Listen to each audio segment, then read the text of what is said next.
So, first of all, obviously thank you for the introduction, and I just want to make it very, very clear that these comments are completely not my comments, and I don't necessarily agree with these comments, but I think it's really important to consider the context that these provide when we look at some of the amazing initiatives that were spoken about already this morning. We've heard from Shona, we've heard from Xavier, and what's great about it is the ideas and the ambitions of the people, and how we're very much focused on driving patient outcomes and improving it. But I think why this is really important is because this is the context in which we operate. So very much this is the backdrop against which we're working and trying to build these relationships. And by doing that, it makes it really difficult. But I don't want to talk about bad pharma. I want to focus much more on good pharma. I want to focus on what I believe to be the future of healthcare communications. And a really important concept, and that's around who cares wins. And that's really starting to think about the patient at the start and the end of our communications plan, and really putting them at the heart of what we see and what we do. And the thing for me is, as Tim alludes, Chief Exec at HAVAS LYNX, I've been with them for 15 years. I started as an office junior, and I've worked in healthcare for 10 years, and I take a real pride in some of the work that we've done, whether it's been in mental health, oncology, infectious disease. We've had some great ideas, some real innovations, and we've made a real impact on patients' life. So I take real pride in what we do, but I'm also frustrated by the backdrop under which we do it. But I think the key thing for this conversation and this talk is really about this concept of a marriage between ethical and commercial drivers. I think it's not only beneficial for patients, but it's beneficial for business. And I think we can start to look at how we can both drive our profits, but also drive patient outcomes. I think it's absolutely possible to benefit shareholders at the same time as we benefit healthcare professional stakeholders. However, before we go into Good Pharma in the future and my recommendations and my philosophy, I think it's really important that we look at what we've done wrong. I think it's really important that we drill into some of those comments and have a think about what we can learn and how we can drive it forward. We're often accused of choosing profit over people. We know this is ridiculous because without profit we can't have funding. Without funding we can't have R&D. Without R&D we can't advance medicine. So I'm very happy to turn around and say yes, we're in this to drive profits, but we're also in this to drive treatments and benefit patients.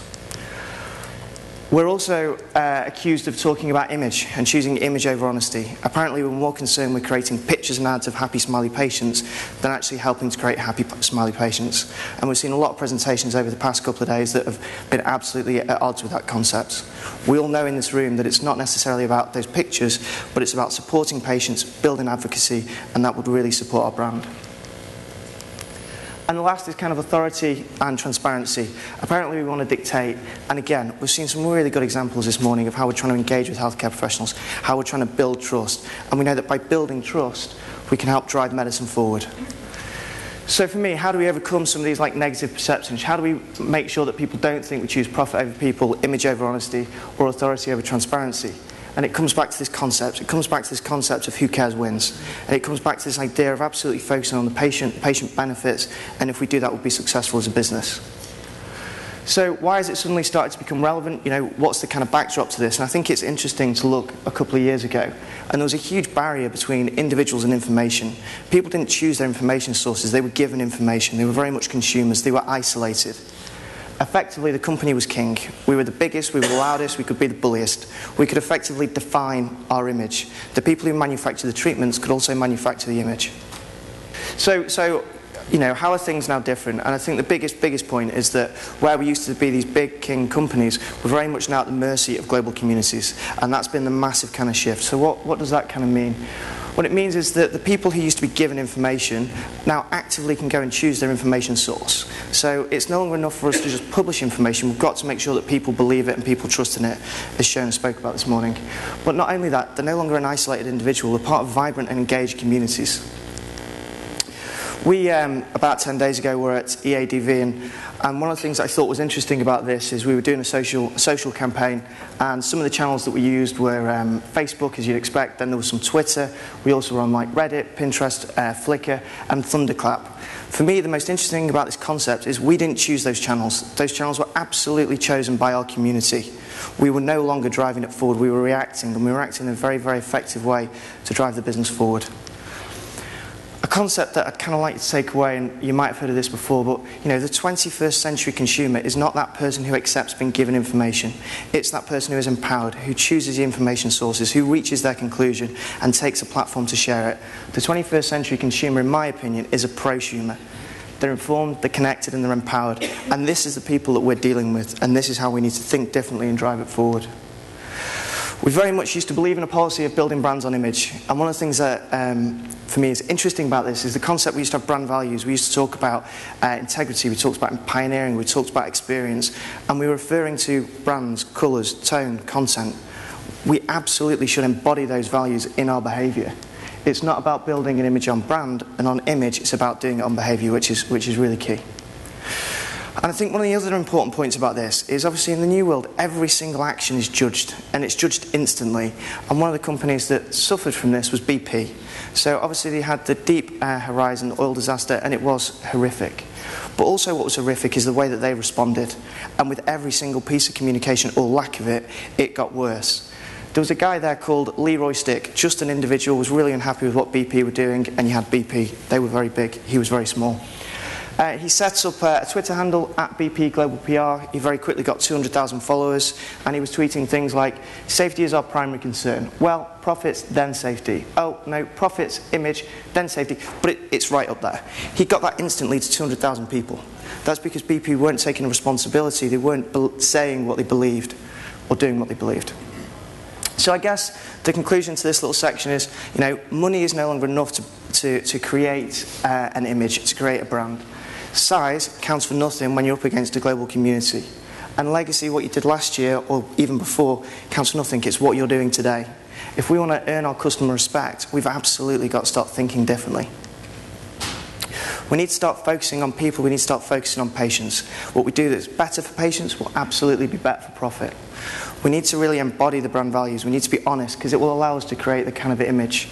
We need transparency and we need trust, because with both we get authority. But I don't just want to talk about this as a challenge. I want to see this as an absolute opportunity. And one of the things I think is worth looking at is other sectors, and looking at other sectors who've both done the right thing and been very, very commercially successful. So I guess the underlying theme and the methodology for how this works is I kind of recognise that we can't just do the right thing. We're in this, we've got shareholders, we've got targets, we have to make profits. Likewise, it's no longer enough just to focus on kind of making money. We need to be smart, we need to be savvy, and we need to think about the future. And that's where we're mutually beneficial, where we have that marriage between doing the right thing and making money. And, if we look at some of the quotes from people like Paul Polman, the CEO of Unilever, who talks about ethics and talks about these different aspects, he sees it as absolutely key. There are hard measures of growth and margin improvement. Wherever you look, it's a no-brainer. And I absolutely agree with that. And I don't want to use too many stats, but I thought this was a really thought-provoking one. And that's that almost 3/4 of consumers, there was 2,000 people who were surveyed for this, believe that big business has as much responsibility as government in developing a sustainable future. It's quite an interesting concept. So how does it benefit us? By doing the right thing, what do we stand to gain? We get to build brand equity. By doing the right thing, by being empathetic to our customers, we get that alignment. We get earned media, and really positive earned media. We're doing the right thing. People are talking about us. They're sharing it through the community. We're absolutely benefiting. It differentiates us. We're all aware that healthcare professionals in particular are very concerned with the ethics of our industry. If we are outwardly ethical, it will absolutely differentiate us and give us another point of sale. It also, I'm going to talk about this, represents the opportunity for new revenue streams and new ways of looking at your business. So, why do we want to be better? Because fundamentally it's better for business. An amazing example of this is Marks & Spencer's Plan A, which was launched in 2007. For those of you that aren't aware, they had this great idea that they absolutely wanted to support a sustainable future. They wanted to improve climate change, waste. They really wanted to tackle these. Why? Because they didn't just want a quick facelift to their brand. They absolutely wanted to embody everything that they represent, both internally and also externally. They came up with this concept of 100 commitments. They envisaged it would cost them about £200 million a year to do this. That's what their brand was worth to them. Fast forward, they've seen a 23% increase in energy efficiency. They recycle 94% of their waste. They're absolutely doing good. More impressive, they've added £50 million to their net profit in 2010, £70 million to their net profit in 2011. They're absolutely doing the right thing, making money, building the brand. I think it's really thought-provoking, as you can see. The next thing is because we should do the right thing because people just don't want a product. They want something they can absolutely believe in. They want something that they can trust. So, going back to that stat that I showed you before, I think maybe it's interesting to think about consumers, healthcare professionals as citizens. Maybe they're voting in the way they're choosing the treatments that they're going to use. Perhaps it's not enough to have a quality product, perhaps we also need to think about an ethical incentive. I really like the concept of trying to inspire a sense of civil liberty or even commercial liberty. Brilliant example for this, for those of you that don't know, Tom's Shoes. They were launched in 2006. They had a great product. They also had a really good social idea, and it was one for one. So for every pair of shoes that was bought, they would give a pair of shoes to a child in need. Fast forward, since 2006, they've sold 10 million pairs of shoes, been massively commercially successful, and they've put the shoes on the feet of 10 million children in need. A fantastic example of doing the right thing, not just talking about it. So why be better, particularly for myself in the role that I do and the role that we'll do here? Because for me, communication is the absolute heart of this. Okay, so maybe we're building brand images in different ways, but all of the skills and the expertise that we have is absolutely at the heart of this success. We've got the ability to build community, global communities with platforms, with the exchange of information, empower people and drive forward in the development of treatments. We can curate clinical experience. You know, we're no longer limited by our geography. We can find out what's happening on a global scale, and that can only push medicine forward. The thing is, we can think about how we do more than just the pill. We can think much more holistically, and I'm not talking about a patient support pack. I'm thinking about technology startups, how we partner with them, how we provide a much better, holistic standard of care for our patients. So, why be better? It's beneficial for business, which is obviously key. Our stakeholders, healthcare professionals, absolutely want someone they can partner with, someone they can trust, and communication is going to drive this forward. So it sounds really good, but how do we do it, which is what I'm going to focus on for the next bit of the presentation. And it's really a little bit of take of what I just showed you. So I recognise we can't be all about, and we have got stakeholders, and we have got shareholders, and we do have to hit our targets. It can't all be about moral drivers. But it's no longer good enough to just be all about sales. Everyone in this room needs to be smart, savvy, and develop campaigns and communication ideas that sit in this middle ground, this marriage between moral drivers and commercial drivers, which is what we call Good Pharma. So, how do we do this? First and foremost, we put patients at the heart of everything that we do. Why do we do that? We look at the number of stakeholders we're talking to. These guys have all got like different questions, they've got different agendas. You know, we have different stories for them, but the one common goal, they're all completely focused on the patient. So what should we be doing? We should be entirely focused on the patient. That's how we can build a really strong brand. Yes, we'll need to tailor the story around that, but what it gives us is complete alignment with our stakeholders by focusing on the patient.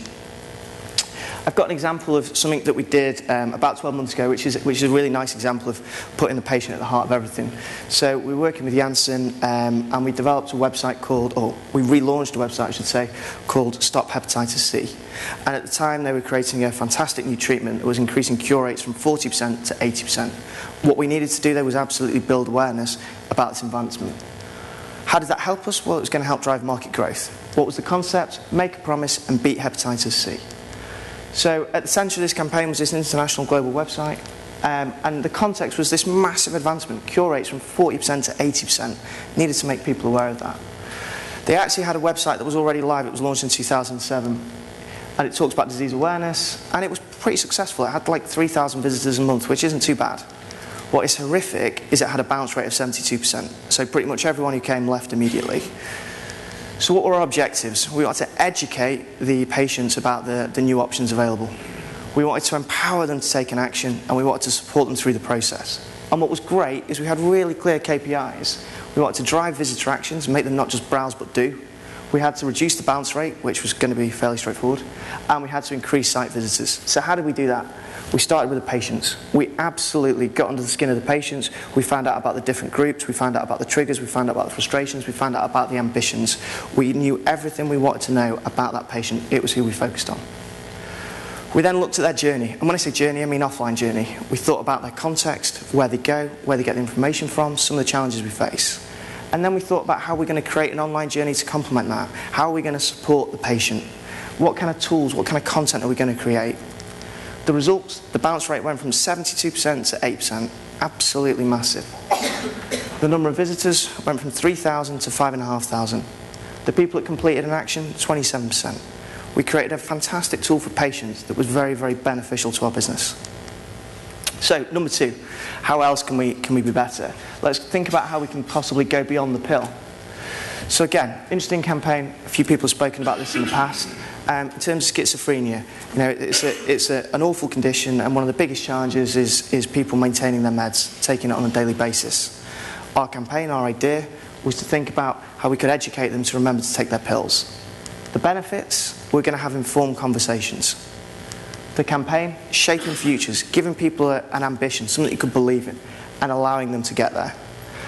What was the campaign made of? We talk about connected health. We thought about the stakeholders, we thought about the journey. So we knew that in this instance, the patient and carer, the first place they were going to go for information was Google.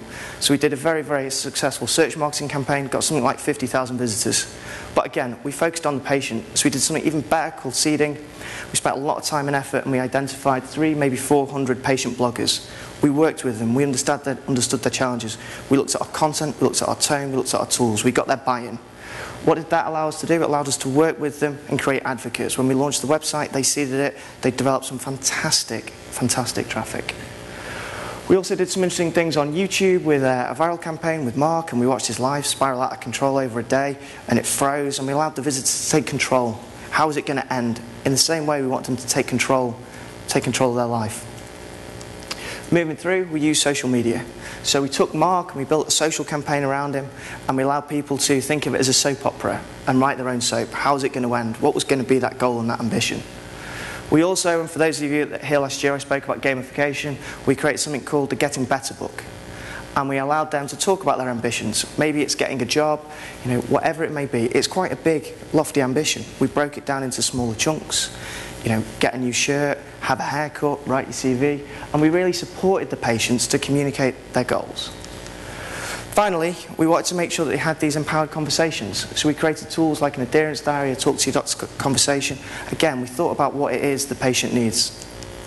The results, after 4 months, 200,000 visitors. More impressive than that, 1 in 5 had completed a campaign goal. What had they done?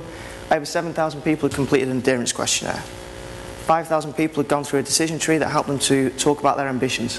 6,000 people had printed off a booklet to have a conversation with a doctor. Beneficial to the patient, absolutely beneficial to the business. But more than that, I spoke about how we can use innovation to provide a more holistic standard of care. A brilliant doctor in Germany, his clinic had half the rate of relapse of the rest of the clinics in Germany. We took what he did, we digitised it, we rolled it out, and we're now supporting, you know, almost hospital days been halved in terms of this initiative. We look at the results. 30 markets chose to localise the campaign, really successful. In the clinical trial, hospital days were halved, and it picked up 8 innovation awards. A great example of focusing on the patient, delivering a commercial benefit. Moving through, the third point I think that's really, really important, and this has come across over the past day and a half, is it's really important to be transparent, honest, and it's really important to respond quickly. There is an amazing example of this that I'll come on to in a sec, but I think what's really key about this is the fact that we need to take responsibility for our actions. We need to behave in the way we expect to be behaved. We need to show absolute leadership, and we completely need to engage. We need to absolutely deliver honest communications. And there's an amazing example of this from the early 80s. For those of you that aren't familiar, a treatment called Tylenol in the US. It was Johnson & Johnson's leading brand at the time, and horrifically, unfortunately, in 1982, 7 people died when it was laced with cyanide. Obviously, at the time, the predictions were that that brand would never recover. The reality of the situation, it was back on the shelves in 2 months. Within 12 months, it had recovered from 7% low back up to 30%. So how did they do that? How did they respond so effectively to what was, you know, a very, very serious issue? They assumed responsibility. They took responsibility for the situation. They immediately recalled Tylenol. They immediately removed all advertising. They issued a very strong public statement, and they used all the media that was available to them at the time. They then went away and they rebuilt the brand. They innovated and created tamper-proof packaging. They restored confidence. They built relationships that they would not normally have through trust, through what they delivered. They issued another public statement, well received because of the way they behaved, and then they offered discounts. So spectacular to go from that situation where it fell the market share to 7% to recover in 12 months to 30% shows just how effective we can be when we behave in the right way. And the next is around share and use data. And I was at an event about 6 months ago, and I was facilitating a global innovation workshop for one of our clients. And as leader of these sessions, you're meant to arrive with the best ideas. That did not happen. There was a guy there from Japan who had possibly the greatest example of innovation, and I just hope I do it justice when I describe it. As we're all aware, a couple of years ago there was the earthquake and the tsunami in Japan, and one of the biggest challenges with that was the destruction that caused to the infrastructure, and particularly the roads. When they were trying to get emergency services and supplies to where it was needed most, it was incredibly difficult. Honda at the time had some great data. They could see their cars moving around the different roads. By doing that, they could see the roads that were blocked and those that were free. They mapped all of that data and they put it onto Google Maps so that everyone could see the roads that were working and how to get emergency supplies to where it was needed most. They did this all in 20 hours. So the fifth way, and this is the last, and that's all around collaborate to innovate. We work for organisations that are tremendous at making pills. That does not mean they are tremendous at technology. There is a real opportunity for us to be partnering with technology startups to be providing a much more holistic standard of care. Now, there's a fantastic example of this from the US, and there's an insurance company called Blue Shield Blue Cross, and what they wanted to achieve is some real, hard and fast business benefits. They were looking at going, how can we generate more revenue? How can we differentiate ourselves from our competition? How can we build brand equity? So they had this idea, it was called HealthBox. HealthBox was an incubator for technology startups. They were funding startups. So they were both improving patient outcomes and benefiting themselves as well. So just to kind of conclude, what does this look like moving forward? What are the kind of next steps? I think this is interesting. This is from a book, Who Cares Wins by David Jones, which is where a lot of these concepts have come from. And he compares the success of brands that are ethically focused versus their competition that are not. And we can see that really this is only going one way. And for me, the biggest point to take away is 15 years ago the world got digital and healthcare were like, we're not going to bother. I'm absolutely hoping that in 10 years' time we're not having a similar conversation about social good and the impacts it can have. We absolutely need to embrace that today and lead what we're doing. Why? If we look at technology, I thought this was quite a good stat. Facebook didn't exist 7 years ago. iPhones 6 years ago. Pinterest, it didn't exist 3 years ago. There is only going to be more exchange of information, more data available, ultimately more prosumers, which is why we need to think differently. And really, just to conclude, for me, we are entering started 12 months ago, a new age of trust and respect. Stakeholders, by that I mean the healthcare professionals, the payers, the nurses, they're absolutely looking for people they can trust. How do they trust us? It's not just about pushing information out, it's about embodying our brand values and behaving in the correct way. They're also seeking much more holistic help. We have the opportunity and the insight to identify these technology startups and really deliver on that promise. And how do we do that? We absolutely start and think differently. We look at the patients and we drive it kind of forward. And this is what I just really take away. And this is this concept of Good Pharma. It's about everyone in this room really focusing on what we're doing and making sure that our ideas are in the middle. Because ultimately what's better for patients, I absolutely believe, is better for business. And to conclude, these are just some interesting articles and some books and some different blogs that I've read which kind of help finish on that. So thanks a lot. We have a question from, again, the Twitter sphere. What do you say to companies who say, I'd love to look at the long term, I can see the advantages of all this social responsibility and the returns I'll get, but I need to think about my short-term P&L? We're in a really fortunate position where we've got some pretty brilliant case studies. I mean, if you look at the work that I just showed you then in schizophrenia and the work in hepatitis C, they absolutely beautifully present about how focusing on the patient, having a long-term strategy has completely benefited their business. They're obviously not the only case studies, so we do have, I'm sure you have as well, some really good examples to convince people to do this. I really liked that point around, we need to do this now and not do what we did with digital. And I know we're at DigiPharm and stuff, so that's bad, but that's one of the key things. Last question? Yeah, I really liked the great talk and some of the examples were brilliant. I thought we were going to show the new Japanese NSX advert. Have you seen this? No. It's an advert of their top-of-the-range supercar boiling kettles. So look it up on YouTube. Cool. But what they're showing is that you can have power when power disrupts. So they're really extending on that model, and it just shows how different a company is. Yeah, I mean the Honda video doesn't really do it justice. I just thought it was a jaw-droppingly amazing example of seizing the moment, combining it with innovation, and just doing something that is worth more than any advertisement campaign in terms of building their brand values. Okay, well, it's now lunchtime, so thank you, David, and thank you, Xavier.